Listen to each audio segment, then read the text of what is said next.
Good evening friends, সবাই কেমন আছো? আশা করব ভালোই আছো। আজ একটি বিশেষ স্মরণীয় দিন আমাদের সমস্ত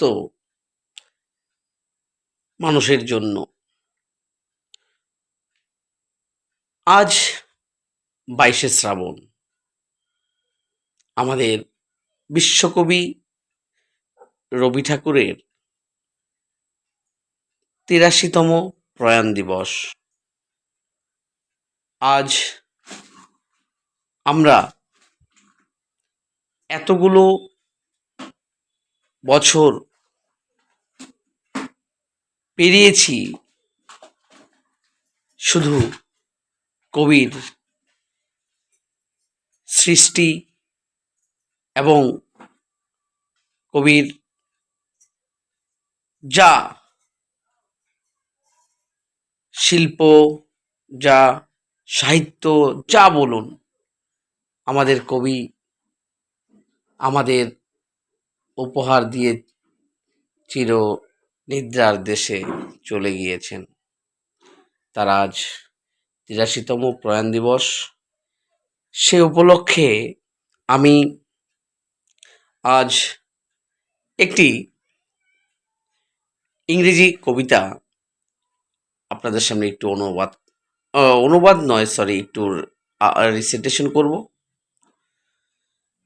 যে কবিতাটি যে কবিতাটি ওয়ান অফ দ্য বেস্ট আমার কাছে, এবং যে কবিতাটি আমি যে কাব্যগ্রন্থের, সেটা হচ্ছে গীতাঞ্জলি, যার জন্য কবি নোবেল উপাধি পেয়েছিলেন, নোবেল প্রাইজ পেয়েছিলেন। সেই গীতাঞ্জলির থেকে একটি কবিতা, কবিতাটার number 50, I had gone begging, অর্থাৎ যার বাংলায় ছিল কৃপণ, রবীন্দ্রনাথ ঠাকুর। তো কবিতাটি আমি ইংরেজিতে একটু রিসাইট করব আপনাদের সামনে। আমি অ্যাকচুয়াল সেভাবে কবিতা রিসাইটেশন সেভাবে করিনি, তো করছি যতটুক আমার দ্বারা কলয়। আমি আপনাদের জন্য, আমার বন্ধুদের জন্য একটু আবৃত্তি করছি। এবং সেটা তাই নয়, আমার করার উদ্দেশ্য হলো কবিগুরুর প্রতি একটু আমার শ্রদ্ধাঞ্জলি। এবং কবিতাটির আমি চয়েস করেছি কারণ কবিতাটির মোরাল অফ দ্য স্টোরিতে আমরা যেটা পাবো, আমি আমি শেষের দিকে বলবো। আমি কবিতাটা একটু আবৃত্তি করতে চাচ্ছি। তো let's start. I had gone a begging from door to door in the village path, when thy golden chariot appeared in the distance like a gorgeous dream, and I wondered who was this king of all kings. My hopes rose so high, and methought my evil days were at an end, and I stood waiting for alms to be given unasked, and for wealth scattered on all sides in the dust. The chariot stopped where I stood, fell on me, and thou camest down with a smile. I felt that my luck of my life had come at last. Then of a sudden thou didst hold out thy right hand and say, what hast thou to give to me? Ah, what a kingly jest was it to open thy palm to a beggar to beg. I was confused and stood undecided. Then from my wallet I slowly took out it to thee. But how great my surprise when at the day's end I emptied my bag on the floor to find a least little grain of gold among the poor heap. I bitterly wept and wished I had the heart to give thee my all. Thank you. তো কবিতাটি moral of the স্টোরিটা হলো, এখানে একজন ভিক্ষুকের কথা বলা হয়েছে, যে ভিক্ষুক এক গ্রামে পথে পথে ভিক্ষা করছিল। সে ভিক্ষে করে যখন ক্লান্ত হয়ে বেশি ভিক্ষে সে অর্জন সেদিন করতে পারেনি, অসহায় হয়ে দাঁড়িয়েছিল এবং মনে মনে ভাবছিল অনেক কথা, কারণ আমরা তো অনেক কল্পনাতে ভাবি। ভাবছিল, হঠাৎ একটা রথে করে, স্বর্ণের রথে করে কেউ রাজার রাজা আসছে।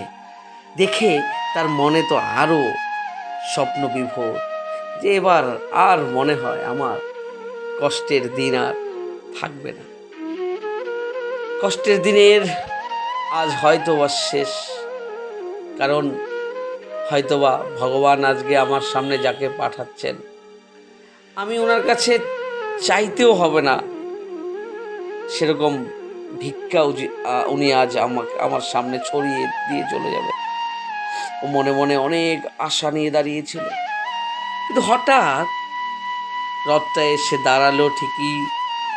সে মনে তো স্বপ্ন বেঁধে রেখেছে, আশায় বুক বেঁধেছে, কিন্তু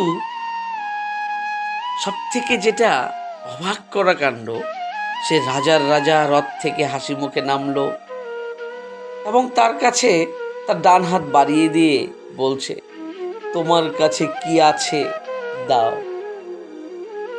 সে ভিক্ষুক বেচারা কি করবে, কিং কর্তব্য বিমূঢ় হয়ে সে দাঁড়িয়ে রইল এবং তার সেই ছেঁড়া জরা জীর্ণ ব্যাগ, সেই ভিক্ষার যে ঝুলি, সেখানে সে হাত দিয়ে তার হাতে সব থেকে ভিক্ষার মধ্যে সব থেকে যে ছোট শস্য কণা ছিল, সেই রাজার হাতে তুলে দিল এবং শেষে যখন সে বাড়ি ফিরে যখন সে তার সেই প্রাপ্ত ভিক্ষার ঝুলি থেকে সমস্ত কিছু নামিয়ে দেখতে চাচ্ছিল কি আজকে কতটুকু অর্জন করেছে, তখন তার অন্তর চোখ খুলে গেল। কি দেখে জানো? ওই যে সেই ছোট্ট সেই শস্য যেটা সেই রাজাকে দান করেছিল, সেটা সোনায় পরিণত হয়ে আছে। তোমরা জানো না তখন তার কি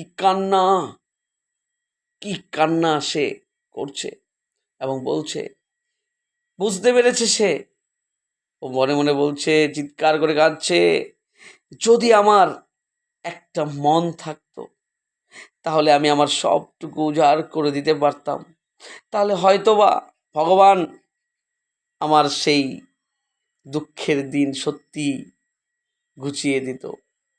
তো মানুষ কর্ম করে যায়, মানুষ কর্মে এই কৃপণতা করে যাই আমরা অনবরত। মন আমাদেরও আছে, ভগবান দিয়েছেন, কিন্তু তা সত্ত্বেও আমরা আমাদের মন বুঝে কখনোই সেভাবে কোনো কাজ করতে পারি না। আমরা মনের দিক থেকে জানি না কার মন কীরকম। ভগবানের কাছে প্রার্থনা করব আমাদের মন যেন সেই ভিক্ষুকের মতো না হয়, আমাদের মন যেন দাতাবীর কর্ণের মতো হয়ে ওঠে, মন সত্যিকারের মানুষের মন হয়ে উঠুক, আমাদের মন সত্যিকারের মনুষ্যত্বের হোক, তো ভগবান সন্তুষ্ট হবেন, অবশ্যই হবেন।